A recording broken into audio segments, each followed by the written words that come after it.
Hey guys, I'm Shreyas, and today we'll be discussing the question reshape the matrix from July lead coding challenge.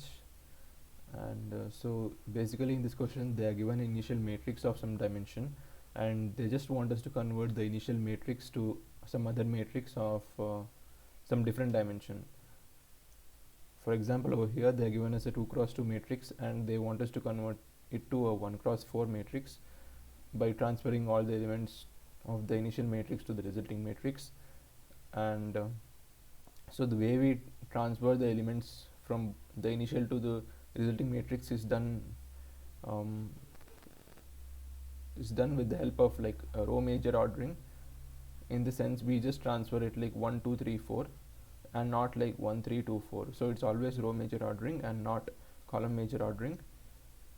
So that is the rule. And for example, over here they want us to convert this 2 cross 2 matrix to a 2 cross 4 matrix, which is practically not possible because the number of elements in the initial matrix and the resulting matrix won't be the same.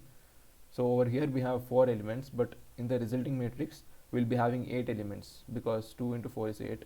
And so that is not, so it's not possible to convert this matrix to a 2 cross 4 matrix. And in that case we have to return the original matrix itself. So that's the question. So initially we can just handle the edge case that if the dimensions, so the number of elements is given by the dimensions, the row into the column. So if the dimension of the initial matrix is not equal to the dimensions of the final matrix, then we just return the original matrix. So these two lines take care of that, and otherwise we just need to transfer the elements in the row major ordering manner.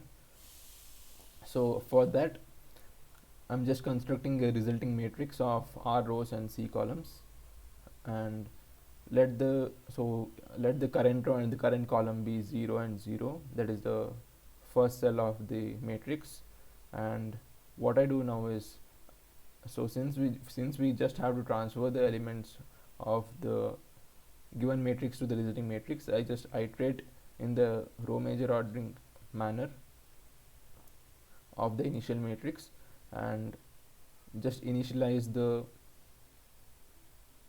just equate the matrix of I comma j to the current row and the current column of the resulting matrix, and then increment the current column. So why we are incrementing the current column is because we are following a row major ordering.